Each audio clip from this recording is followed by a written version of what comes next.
Welcome to the only daily podcast focusing on compliance news of the day. Each morning, start your day with a cup of coffee and Tom Fox, the voice of compliance, to hear about 4 of the top compliance, corruption, or leadership stories you will need to start your day.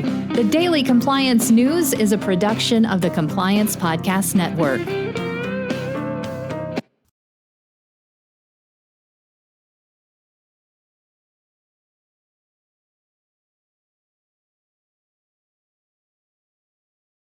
The Daily Compliance News for November 9, 2023, the ESG helps in hiring edition.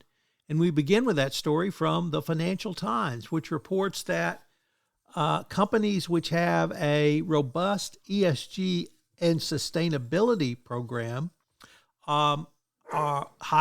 attract more smart, more skilled staff, and they're willing to work harder and longer for 15% less than they could get elsewhere. This is lawyers, receptionists, HR, IT, in short, every function. Sound unlikely? Well, not if you believe academics in Europe who have uncovered what they call the sustainability wage gap. Notably lower salaries for those working in sustainable businesses. So how's that for you capitalists out there? ESG is good for hiring. Next up from Reuters, an Indian journalist was targeted with spyware, an anti-corruption group reports, and that's OCCRP. The Organized Crime and Corruption Reporting Project says that government-backed hackers tried to plant spyware on the NSO group and a member of that, a journalist's phone. So not quite sure why they're surprised. Governments do that to journalists all the time, unfortunately. Next up from Compliance Week, Kyle Brasseur reporting that GE Aerospace will pay $9.4 million in a False Claims Act case.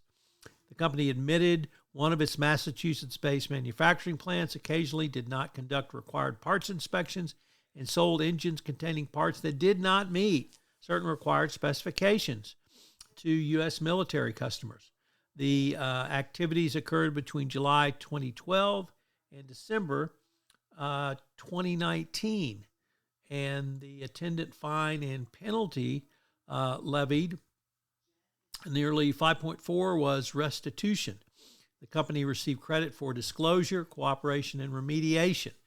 GE said safety is our top priority, and upon learning of these issues, the company alerted the DOD, so there was self-disclosure, and then cooperated with the government in the investigation and remediated thoroughly.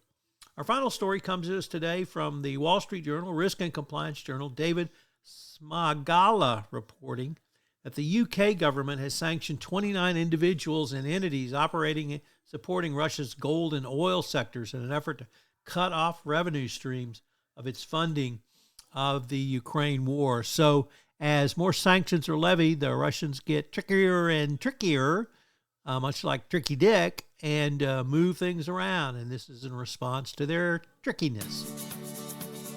The Daily Compliance News is a production of the Compliance Podcast Network and a proud member of C-Suite Radio. Thanks so much for listening. I hope you'll join me again tomorrow.